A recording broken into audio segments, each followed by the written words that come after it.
अस्सलाम वालेकुम third year ADP class. अस्सलाम वालेकुम।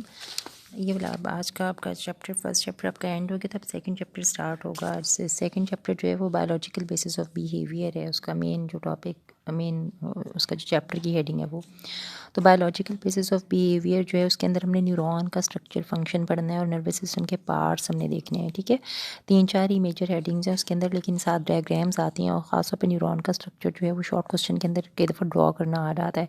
तो सिंपल तरीके से कैसे ड्रॉ करना है और कैसे लेबल करना है उसको, वो मैंने आपको इसमें अलग से एक हैंड स्केच डायग्राम बना के भी मैंने दिखा दिया है। उसके साथ साथ अभी जब हम आगे इस पे आएंगे स्ट्रक्चर के ऊपर तो फिर मैं इसकी डिटेल साथ साथ लेबोरेटिवली बता दूंगी। अगर तो कल बच्चों ने आना हुआ 3-4 बच्चे आ जाएंगे तो फिर मैं नेक्स्ट टॉपिक और ये वाला भी अब दोबारा से थोड़ा सा आपको एक्सप्लेन कर दूंगी अगर आए बच्चे तो। अगर नहीं आए तो फिर दरमियान में हम इस वीक के अंदर कोई ना कोई सेशन ऐसे ही रख लेंगे जिसमें पिछला थोड़ा सा रिवाइज़ करवा दूंगी मैं और उससे आगे वाला जो है थोड़ा सा और पढ़ाऊंगी, क्योंकि हफ्ते में सिर्फ एक दफ़ा से फिर कोर्स कवर नहीं होगा। तो आज मैं सिर्फ आपको जो फर्स्ट टॉपिक है इसका स्ट्रक्चर एंड जो व्हाट इज़ न्यूरॉन वाला, यानी कि न्यूरॉन स्ट्रक्चर क्या है और उसका फंक्शन क्या है। Simple neuron and its function था मेरा ख्याल है टॉपिक आपकी जो उसमें सिलेबस में, न्यूरॉन एंड इट्स फंक्शन। तो न्यूरॉन एंड इट्स फंक्शन में बेसिक न्यूरॉन क्या है, उसका स्ट्रक्चर क्या है और उसका फंक्शन क्या, दोनों चीज़ें आ जाती हैं। तो स्टार्ट हम करेंगे बायोलॉजिकल बेसिस ऑफ बिहेवियर में। सबसे पहले हमने डेफिनेशन देखनी है कि बायो साइकोलॉजी क्या होती है। टर्म बायो साइकोलॉजी जो है इसका मतलब ये ब्रांच ऑफ साइकोलॉजी है जो एनालाइज करती है फंक्शंस ऑफ ब्रेन को और ब्रेन का इन्फ्लुएंस बिहेवियर पर क्या होता है, थॉट्स पर और फीलिंग्स पर क्या है, ये इस चीज़ की स्टडी है। तो ये फील्ड जो है ये combination of basic psychology and neuro science है, यानी न्यूरॉन्स और ब्रेन जो है वो बेसिकली कैसे इफेक्ट करता है बॉडीली फंक्शंस को। तो ये बड़ी ब्रांच है, ये बायोसाइकोलॉजी कहलाती है। न्यूरॉन बेसिकली जो है वो क्या होता है, एक बिल्डिंग यूनिट है। जैसे कोई घर बनाने के लिए एक ईंट चाहिए होती है, वैसे पूरा जो नर्वस सिस्टम है उसके लिए एक न्यूरॉन सिंगल जो है वो उसकी एक बेसिक यूनिट है। न्यूरॉन न्यूरॉन से मिलता है तो मिलकर नर्वस सिस्टम जो है वो बनता है। एक चेन ऑफ न्यूरॉन्स मिलते हैं, फिर मैसेजेस कन्वे होते हैं ब्रेन तक और ब्रेन वापस रिस्पॉन्स जो है वो बॉडी मसल्स को भेज रहा होता है। तो neuron is a nerve cell that is basic building block of the nervous system. Building block है ये नर्वस सिस्टम का, बेसिक यूनिट है।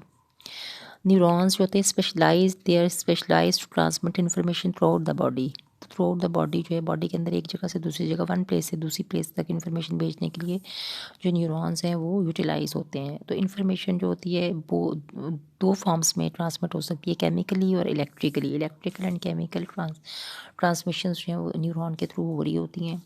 और टाइप ऑफ न्यूरॉन्स जो है वो 3 मेन टाइप्स हैं न्यूरॉन्स की, सेंसरी न्यूरॉन्स, मोटर न्यूरॉन्स और इंटर न्यूरॉन्स। इंटर न्यूरॉन्स जो होते हैं उनके लिए टर्म एसोसिएटरी न्यूरॉन्स भी यूज़ होती है। तो सेंसरी न्यूरॉन्स को हम एफरेंट सेंसरी न्यूरॉन्स भी कहते हैं। एफरेंट का मतलब होता है AFFERENT, एफरेंट न्यूरॉन या सेंसरी न्यूरॉन, ये एक ही टर्म है। सेंसरी न्यूरॉन वो होते हैं जो कैरी करते हैं इन्फॉर्मेशन को सेंसरी रिसेप्टर सेल से थ्रू आउट द बॉडी। जो रिसेप्टर सेल्स बॉडी के अंदर मौजूद होते हैं वहाँ से ब्रेन तक इन्फॉर्मेशन को लेकर आते हैं। Sensory neurons carry information from the sensory receptor cells throughout the body to the brain. ठीक है, सेंसरी रिसेप्टर सेल से इन्फॉर्मेशन ब्रेन तक जो पहुंचा रहे होते हैं वो सेंसरी न्यूरॉन्स होते हैं, जिनको एफरेंट न्यूरॉन्स, ए वाले एफरेंट भी कहा जाता है। जो मोटर न्यूरॉन्स होते हैं उनको ईफरेंट भी कहा जाता है, EFF वाला, ईफरेंट न्यूरॉन्स। तो ईफरेंट न्यूरॉन्स जो होते हैं ये ब्रेन से इन्फॉर्मेशन लेकर बॉडी के मसल्स में और मसल्स चला रहे होते हैं। मसल्स और स्केलेटन्स या जो बॉडी के अंदर जो पट्टे होते हैं उनको मूव करने के लिए ऑर्डर्स ब्रेन से लाते हैं, ये मोटर न्यूरॉन्स होते हैं। जो सेंसरी न्यूरॉन्स हैं वो सेंसरी रिसेप्टर से ब्रेन तक इन्फॉर्मेशन लेकर जाते हैं। जो मोटर न्यूरॉन्स होते हैं वो ब्रेन से मसल्स तक वापस इन्फॉर्मेशन लाते हैं और ऑर्डर्स ब्रेन से लेकर आते हैं और मसल्स को मूव करने में हेल्पफुल जो है वो साबित होते हैं।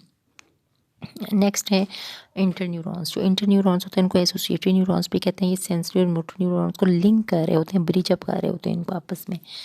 अब बेसिक जो न्यूरॉन का स्ट्रक्चर है वो क्या है, अभी हमने सिर्फ ये पढ़ा था कि न्यूरॉन जो है वो कितनी टाइप के होते हैं। न्यूरॉन है क्या, neuron basic unit of nervous system है, basic building unit of nervous system होता है। 3 मेन टाइप के न्यूरॉन अभी तक मैंने बताया, सेंसरी, मोटर और इंटर न्यूरॉन्स। अब हमने देखना है कि बेसिक न्यूरॉन का स्ट्रक्चर क्या है। तो न्यूरॉन का स्ट्रक्चर, जो neurons are develop like other cells, ये और सेल्स की तरह ही डेवलप होते हैं, इनका स्ट्रक्चर भी वैसे ही होता है। तो लेकिन स्ट्रक्चर के अंदर जो मेन पार्ट होते हैं वो 4 होते हैं। सोमा होते हैं, सोमा जिसको सेल बॉडी भी कहा जाता है, डेंड्राइट्स होते हैं, एक्सॉन होता है, और फिर एंड में टर्मिनल बल्ब्स होते हैं। लेकिन उसके साथ साथ माइलिन शीट भी इन्होंने इसको शामिल किया हुआ इसके अंदर। तो ये 5-6 उसके मेन पार्ट उन्होंने बताया। मैं सोमा जो है बेसिकली सेल बॉडी को कहा जाता है। ये एक हेक्सागोनल स्ट्रक्चर होता है जिसके अंदर न्यूक्लियस जो है वो मौजूद होता है। जैसे मैंने हैंड स्केच डायग्राम बना के इसमें आपको बताई हुई है। यहाँ पर जो सोमा है, सेल बॉडी हेक्सागोनल होती है, 6 कोनों वाला एक सेल होता है हेक्सागोनल। इसके अंदर न्यूक्लियस मौजूद होता है राउंड्स, और बाकी सारे सेल के अंदर जो स्ट्रक्चर्स होते हैं वो भी इसके अंदर मौजूद होते हैं, जिनको भी हमने हाईलाइट नहीं किया हुआ। हाईलाइटेड पोर्शन सिर्फ मैंने न्यूक्लियस को किया है, अंदर हेक्सागोनल सेल ड्रॉ किया, और उसके साथ जो बारीक बारीक रेशे बने हुए हैं वो सारे डेंड्राइट्स होते हैं। और हेक्सागोनल सेल के एक कॉर्नर से लंबी एक रॉड निकलती है जिसको एक्सॉन कहा जाता है, और एक्सॉन के ऊपर एक माइलिन शीट की तह चढ़ी हुई होती है। फिर एंड में इनके होते हैं टर्मिनल बल्ब्स। अब थोड़ी सी मैं अब इसकी डेफिनेशन जो है वो साथ साथ बता देती हूँ। सोमा जो है वो सेल बॉडी को कहा जाता है, और ये मेन सेंट्रल एरिया होता है न्यूरॉन का, जो जिसके अंदर जो है वो सबसे मेन स्ट्रक्चर न्यूक्लियस जो है जो सेल को अलाइव रखता है वो मौजूद होता है। माइटोकॉन्ड्रिया और साइटोप्लाज्म वगैरह और चीज़ें भी होती हैं साथ। फिर डेंड्राइट्स जो हैं ये ब्रांचेस होती हैं जो रीच आउट करती हैं इस हेक्सागोनल सेल से या सोमा से, और बेसिकली उनका फंक्शन क्या होता है? फंक्शन इनका ये होता है कि प्रिंसिपली ये रिसीव करती हैं इन्फॉर्मेशन फ्रॉम अदर न्यूरॉन्स और फ्रॉम अदर सेंस ऑर्गन्स। जो डेंड्राइट्स होती हैं उनका फंक्शन ये होता है कि दूसरे न्यूरॉन से इन्फॉर्मेशन को ये रिसीव कर रही होती हैं।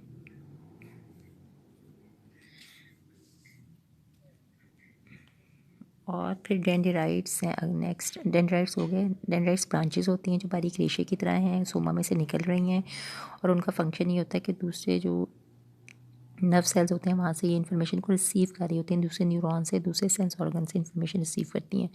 फिर एक्सॉन जो है एक long elongated rod like structure होता है, जो बेसिकली उसका फंक्शन क्या होता है कि उसने इन्फॉर्मेशन को ट्रांसमिट करना होता है न्यूरॉन से बाकी न्यूरॉन्स की तरफ, उसने भेजना होता है, इसने इन्फॉर्मेशन को सेंड करना होता है, और डेंड्राइट इन्फॉर्मेशन को रिसीव करने वाला स्ट्रक्चर होता है। नेक्स्ट है माइलिन शीट। एक्सॉन के ऊपर एक माइलिन शीट की तह चढ़ी हुई होती है, जो कि बेसिकली जो इलेक्ट्रिक करंट की फॉर्म में जब मैसेज ट्रांसमिट होता है तो उस मैसेज को स्पीड अप करने के लिए ये माइलिन शीट यूज़ होती है। और माइलिन शीट जो है वो करंट को बाहर निकलने से भी रोक रही होती है, एक तरह से इंसुलेशन प्रोवाइड कर रही होती है माइलिन शीट। तो नेक्स्ट है टर्मिनल बल्ब्स। टर्मिनल बल्ब्स जो हैं वो लास्ट स्ट्रक्चर है इसका, न्यूरॉन का लास्ट एंडिंग स्ट्रक्चर जो है टर्मिनल बल्ब्स होता है। और ये गोल गोल राउंड बल्ब्स की तरह का स्ट्रक्चर है जो न्यूरॉन के एंड में मौजूद होता है, और उसके अंदर फिर जो है वो छोटी छोटी वेजिकल्स मौजूद होते हैं जहाँ से न्यूरोट्रांसमीटर रिलीज होते हैं जब न्यूरॉन एक्साइटेड होते हैं। तो तब ये इसका मुकम्मल स्ट्रक्चर जो है वो नेक्स्ट पेज पर, नेक्स्ट स्लाइड में मैंने आपको दिखा दिया। इसके अंदर ये जो बुक के अंदर डायग्राम ड्रॉ है तो उसमें शुरू के अंदर जो गोल सा एक स्ट्रक्चर है वो उन्होंने सोमा दिखाया हुआ है, उसके साथ जो बड़ी बड़ी रेशे और डेंड्राइट्स हैं, और एक लंबी इलोंगेटेड आर की तरह की जो रॉड है वो है एक्सॉन। साथ लेबल भी हुई है डायग्राम, आप देख सकते हैं लेबलिंग भी उसके साथ है, और एंड में है टर्मिनल बल्ब्स। ये उनकी मेन बुक के अंदर जो डायग्राम है, मैंने सिंपलेस्ट वे में आपको एक बनाकर दिखा दिया ड्राइंग के। अगर बुक में ड्रॉ आपको पेपर में ड्रॉ करना है और लेबल करना है तो आप इस तरह का स्ट्रक्चर ड्रॉ और लेबल कर सकते हैं। आगे कुछ और टाइप के न्यूरॉन्स भी हैं जो फॉर एग्जांपल यहाँ पर मैंने कन्वे कर दिए हैं, जैसे ऑल्फैक्टरी लोब में कैसा होता है, विजन के लिए जो आई में मौजूद होते हैं वो कैसे होते हैं, और फिर जो ब्रेन के कॉर्टेक्स में मौजूद होता है वो कैसे होते हैं। ये थोड़े थोड़े शेप्स इनकी डिफरेंट हो सकती हैं। 4-5 अलग तरह के न्यूरॉन्स हैं डिफरेंट जगहों पर जो मौजूद होते हैं। आई में है, कोई कोई नोज़ में मौजूद होता है, कोई ब्रेन में मौजूद होता है, तो इनकी शेप थोड़ी सी डिफरेंट सेंस ऑर्गन्स के अंदर जो ये न्यूरॉन्स पड़े होते हैं वो थोड़े थोड़े शेप में डिफरेंट हो सकते हैं। तो इस तरह ये फॉर एग्जांपल मैंने दिखाया है आपको। नेक्स्ट है फंक्शन ऑफ न्यूरॉन्स। अब ये स्ट्रक्चर यहाँ तक कंप्लीट हो गया, आगे यहाँ से शुरू होता है फंक्शन ऑफ न्यूरॉन। जो फंक्शन ऑफ न्यूरॉन है उसके अंदर हमने देखना है कि फ़ंक्शन क्या है बेसिकली न्यूरॉन का। न्यूरॉन के फंक्शन के अंदर नर्व इम्पल्स आती है, न्यूरल इम्पल्स ट्रांसमिट कैसी होती है, एक न्यूरॉन से दूसरे न्यूरॉन तक मैसेज कन्वे कैसे होता है, एक न्यूरॉन दूसरे न्यूरॉन को या तो स्टिमुलेट करता है या उसको इनहिबिट करता है, तो ये कैसे प्रोसेस होता है इसको समझने के लिए हमने देखना है कि नर्व इम्पल्स होती है, न्यूरल इम्पल्स क्या होती है, न्यूरल इम्पल्स जो ट्रांसमिट कैसे होती है, वो साइनेप्टिक ट्रांसमिशन के थ्रू ट्रांसमिट हो रही होती है, और सिनेप्टिक ट्रांसमिशन का क्या प्रोसेस है, और एंड में फिर हमने देखना है बाद में कि जो रिफ्लेक्स एक्शंस हमारे अंदर कंडक्ट हो रहे होते हैं तो वो कैसे कंडक्ट होते हैं, वो भी फंक्शन ही है न्यूरॉन का। तो सबसे पहले हमने इसमें देखना है कि नर्वस सिस्टम जो activity of sending message in the nervous system is called the nerve impulse. Nerve impulse क्या होती है, जब हम मैसेज को सेंड करते हैं नर्वस सिस्टम के अंदर तो ये नर्व जो एक्टिविटी है ये सेंडिंग मैसेज की नर्वस सिस्टम के अंदर न्यूरॉन के थ्रू जो हो रही होती है वो नर्व इम्पल्स कहलाती है। ठीक है, the activity of sending message in the nervous system is called the nerve impulse. The activity of nerve impulse begins with the resting potential. अब रेस्टिंग और एक्टिंग पोटेंशियल भी होता है, ये दो तरह के पोटेंशियल मौजूद होते हैं न्यूरॉन के अंदर। रेस्टिंग स्टेट कब होती है, जब न्यूरॉन जो है वो आरामदेह हालत में मौजूद होता है और वो किसी किस्म का जो है उसके अंदर वो पैगाम या कोई भी मैसेज कन्वे नहीं हो रहा होता, कोई स्टिमुलेशन उस न्यूरॉन के अंदर नहीं हो रही होती, तो वो रेस्टिंग स्टेट पर पड़ा हुआ होता है। रेस्टिंग पोटेंशियल वो होता है जिसके अंदर जो न्यूरॉन है उसके अंदर जो आयन या चार्जेस होते हैं रेस्टिंग स्टेट के ऊपर, ज़्यादातर उसके एक्सॉन में, सोमा में और बाकी जो हिस्से होते हैं उनके अंदर अंदर की तरफ नेगेटिव चार्ज मौजूद होता है, तो बाहर की तरफ पॉजिटिव चार्ज होता है। तो रूटीन में जब रेस्टिंग स्टेट पर होता है न्यूरॉन, तो जो ही मैसेज कन्वे होता है सोमा से, मैसेज जब कन्वे होता है तो उसका रुख क्या होता है कि वो डेंड्राइट से सोमा में जाता है और सोमा से एक्सॉन में, एक्सॉन से भी टर्मिनल बल्ब्स में जाता है और वहाँ से रिलीज़ होकर नेक्स्ट न्यूरॉन के अंदर चला जाता है। एक न्यूरॉन के जो टर्मिनल बल्ब्स होते हैं वहाँ से अगले न्यूरॉन के जो डेंड्राइट्स होते हैं वो रिसीव कर रहे होते हैं मैसेज को, यूँ हेड टू टेल जो इनका जो है वो मैसेज कन्वेइंग का प्रोसेस हो रहा होता है। रूटीन में जब रेस्टिंग पोटेंशियल की स्टेट में होता है न्यूरॉन, तो उसके अंदर और बाहर किस तरह के चार्जेस होते हैं, इस तरह के शॉर्ट क्वेश्चन ये छोटे छोटे जो हैं ये आ सकते हैं पेपर के अंदर। और न्यूरॉन का स्ट्रक्चर ड्रॉ करना शॉर्ट क्वेश्चन में आ सकते हैं, एमसीक्यूज़ के लिए है, मेरे ये फुल फ्लेज क्वेश्चन के लिए भी ये वाला जो नर्वस सिस्टम का पूरा चैप्टर है ये इंपॉर्टेंट है। नर्वस सिस्टम के आगे ब्रांचेज उन्होंने बताए हुए, इसमें 3-4 ही मेन टॉपिक्स हैं। एक तो ये न्यूरॉन का स्ट्रक्चर और फंक्शन है, आगे central nervous system, peripheral nervous system और एंडोक्राइन नर्वस सिस्टम है। ये तीनों ही इंपॉर्टेंट है, पूरा चैप्टर फुल फ्लेज जो है ये लॉन्ग क्वेश्चन के लिए इंपॉर्टेंट है और शॉर्ट क्वेश्चन भी इसमें से आ सकते हैं। तो रेस्टिंग पोटेंशियल क्या होता है न्यूरॉन का, जब न्यूरॉन जो है उसके अंदर से कोई मैसेज कन्वे नहीं हो रहा होता तो रेस्टिंग स्टेट पर होता है। ऐसी स्टेट में उसके न्यूरॉन के बाहर की तरफ मेम्ब्रेन जो है उसके बाहर की तरफ पॉजिटिव चार्जेस कंसंट्रेशन में होते हैं ज़्यादा और अंदर की तरफ नेगेटिव। जो ही मैसेज कन्वे होता है तो पॉजिटिव नेगेटिव एक्सचेंज होता है चार्जेस का, पॉजिटिव चार्जेस अंदर की तरफ आते हैं, नेगेटिव बाहर की तरफ निकलते हैं और यू एक्सचेंज ऑफ चार्जेस से मैसेज कन्वे होता है। जो ही जिस पॉइंट से ही भी न्यूरॉन के अंदर मैसेज कन्वे हो जाता है वहाँ से वापस न्यूरॉन का जो चार्ज पहले रेस्टिंग स्टेट पर था वो रीस्टोर हो जाता है वापस और वापस अपनी स्टेट पे आ जाता है। फिर नेक्स्ट जहाँ जिस पॉइंट से न्यूरॉन में मैसेज गुजरता है उस पॉइंट पर एक्सचेंज ऑफ चार्जेस जो है वो टेक प्लेस होता है और जो मैसेज है वो कन्वे हो जाता है। नेक्स्ट है इसमें एक्शन पोटेंशियल। एक्शन पोटेंशियल क्या होता है कि जो ही स्टिमुलेट होता है एक न्यूरॉन तो उसके अंदर गेट और चैनल्स जो हैं वो चैनल्स और गेट उसके ओपन हो जाते हैं और सेल मेम्ब्रेन के अंदर जो होते हैं और वहाँ से मैसेज कन्वे होता है। जो ही टर्मिनल बल्ब्स के अंदर से न्यूरोट्रांसमीटर रिलीज़ होते हैं वो नेक्स्ट न्यूरॉन जिसको स्टिमुलेट करना होता है उसके अंदर उसके ऊपर जाके अटैच होते हैं, उसके चैनल्स पर उसके गेट्स पर उनको स्टिमुलेट करते हैं, वो ओपन हो जाता है, मैसेज है वो आगे कन्वे हो जाता है। मैसेज जब कन्वे होता है तो ऑल और नन प्रिंसिपल के तहत हो रहा होता है, या तो पूरा मैसेज जितना भी पीछे से आ रहा होता है वो पूरा का पूरा फुल फ्लेज कन्वे होता है, या फिर वो बिल्कुल कन्वे नहीं होता, ऑल और नन प्रिंसिपल के तहत मैसेज है वो कन्वेइंग हो रही होती है। नेक्स्ट है साइनेप्टिक ट्रांसमिशन।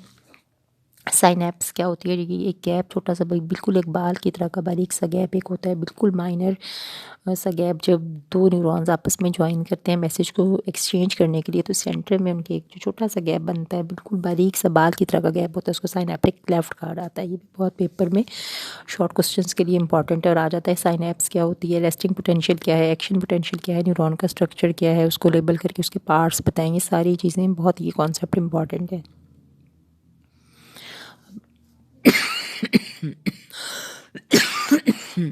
साइनेप्टिक ट्रांसमिशन जो है जब एक न्यूरॉन जो है वो एक जो न्यूरॉन कन्वे करने वाला होता है उसको प्री साइनेप्टिक न्यूरॉन कहा जाता है, जो जिसमें कन्वे करना होता है उसको पोस्ट साइनेप्टिक न्यूरॉन कहते हैं। तो प्री साइनेप्टिक जो है वो पहले वाला जो कन्वेइंग होता है वो, और जो जहाँ जिसको कन्वे करना होता है वो पोस्ट साइनेप्टिक है। तो साइनेप्स जो है एक गैप होता है बिटवीन टू न्यूरॉन्स जो एक्सचेंज करने वाले मैसेज जिनके दरमियान एक्सचेंज हो रहा होता है प्री और पोस्ट साइनेप्टिक न्यूरॉन्स, उनके दरमियान एक छोटा सा जो गैप बनता है जिसके अंदर न्यूरोट्रांसमीटर रिलीज होते हैं उसको साइनेप्टिक क्लेफ्ट कहते हैं। प्री साइनेप्टिक न्यूरॉन वो होता है जो कन्वे करने वाला है मैसेज, और जो रिसीव करने वाला होता है वो पोस्ट साइनेप्टिक होता है। नेक्स्ट है साइनेप्टिक वेसिकल्स। अब टर्मिनल बल्ब्स जो होते हैं, ये मैंने आपको बताया था, टर्मिनल बल्ब्स जो हैं, यहाँ से डायग्राम से मैं आपको थोड़ा सा बता देती हूँ। टर्मिनल बल्ब्स जो होते हैं, ये इस उन्होंने एक टर्मिनल बल्ब दिखाया हुआ जिसके अंदर लंबे लंबे जो थ्रेड है वो माइटोकॉन्ड्रिया हैं, और जो गोल गोल वेसिकल्स ही नज़र आ रही हैं वो साइनेप्टिक वेसिकल होती हैं। ये साइनेप्टिक वेसिकल्स जब ओपन होती हैं, मेम्ब्रेन के साथ जुड़ जाती हैं, तो दोनों मेम्ब्रेन डिसॉल्व होती हैं और साइनेप्टिक वेसिकल्स जो हैं वो ओपन कर देती हैं। अब उनका मुंह ओपन हो रहा था और वहाँ से बहुत सारे न्यूरोट्रांसमीटर रिलीज़ होते हैं गैप के अंदर, लेफ्ट के अंदर, और फिर भी ये रिलीज़ होने के बाद दूसरा जो न्यूरॉन पोस्ट साइनेप्टिक की साइट होती है उस पर आकर ये अटैच हो जाते हैं। जैसे इस पर उन्होंने ये दिखाया हुआ है, ग्रीन से कलर का एरो है, जहाँ से निकल रहा है वहाँ उन्होंने दिखाई हुई है कि पोस्ट साइनेप्टिक लेफ्ट, उन्होंने इसको मार्क भी किया हुआ है। पिछला प्री साइनेप्टिक न्यूरॉन है, अगला पोस्ट साइनेप्टिक है। तो जो पोस्ट साइनेप्टिक है उसके ऊपर आकर न्यूरॉन रिलीज़ होने के बाद अटैच हो जाते हैं और वहाँ पर जो गेट्स या चैनल्स होते हैं उनको स्टिमुलेट करते हैं और ये मैसेज कन्वे हो जाता है।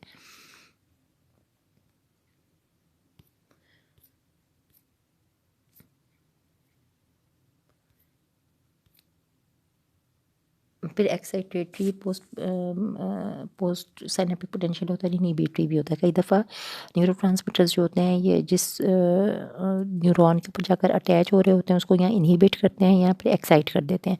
अगर एक्साइट कर देते हैं तो मैसेज कन्वे हो जाता है, चैनल्स ओपन हो जाते हैं। अगर इनहिबिट करें तो फिर ये इनके अंदर जो फोर्स होती है वो इतनी फोर्स होती नहीं है कि ये अगला मैसेज इतना पावरफुल नहीं होता कि नेक्स्ट न्यूरॉन को जाके इतना ज़्यादा स्ट्रांगली उसको स्टिमुलेट करे कि वो मैसेज को कन्वे कर सके। तो कई दफ़ा गेट्स या चैनल अगले न्यूरॉन के ओपन नहीं होते, तो इस प्रोसेस को इनहिबिटरी पोस्ट साइनेप्टिक पोटेंशियल कहा जाता है। ये दो मेन प्रोसेस के। नेक्स्ट एंड में होता है रीअपटेक। रीअपटेक क्या होता है? जब न्यूरोट्रांसमीटर स्टिमुलेट कर देते हैं अगले न्यूरॉन को या उसको इनहिबिट कर देते हैं, तो उसके बाद उनकी जो वेसिकल साइनेप्टिक वेसिकल्स होती है उनको रीअपटेक यानी उनको वापस खींच लेती हैं फोर्सफुली अपनी तरफ। तो इस तरह वो वापस साइनेप्टिक वेसिकल्स के अंदर दोबारा चले जाते हैं। इस प्रोसेस को रीअपटेक कहा जाता है। फिर नेक्स्ट एंड में रिफ्लेक्स एक्शन उन्होंने बताया हुआ, इसमें आपको रिफ्लेक्स एक्शन यानी रिफ्लेक्स आर कैसे बनती है, भी मेन एक फंक्शन है न्यूरॉन का। रिफ्लेक्स एक्शन क्या होती है कि जिसके अंदर आपने जब तीसरी से जब आप कोई इनवॉलंटरी कोई एक्शन शो कर रहे हो, तो जब एकदम बहुत ज़्यादा हॉट चीज़ को हाथ लग जाता है या कोई नोकीली चीज़ पाँव के नीचे एकदम से आ जाती है, कोई चुभ जाती है पिन वगैरह एक्सीडेंटली, तो फ़ौरन आपका पाँव पीछे हटता है और अनकॉन्शियस ऐसा हो रहा होता है। इसको रिफ्लेक्स एक्शन कहा जाता है। रिफ्लेक्स एक्शन जो रिफ्लेक्स आर के थ्रू हो रहा होता है, इसमें एसोसिएटेड न्यूरॉन्स पार्टिसिपेट नहीं कर रहे होते। सिंपली इसमें सेंसरी न्यूरॉन्स जो है वो मोटर को एक्टिवेट कर देते हैं और फ़ौरन ही एक्शन हो रहा है। तो ये फास्टेस्ट क्लीन एक्शन होता है ब्रेन का। यहाँ तक अब आप देख लें, ये सिर्फ न्यूरॉन का भी स्ट्रक्चर और फंक्शन मैंने आपको डिस्क्राइब किया, सारे डायग्राम्स के एक्सप्लेन भी कर दिया है, स्ट्रक्चर बनाना भी बता दिया है। उसके अलावा अगर कोई बच्चे विलिंग है तो फिर थर्सडे को 9 से 12 बजे मैंने आना है। वो आगे फिर मेरे से मटेरियल ले लें, जो चीज़ें अभी तक समझ नहीं आई वो समझ लें, और साथ साथ असाइनमेंट का काम जो बच्चों का असाइन मैंने किया उसको ज़रूर करें।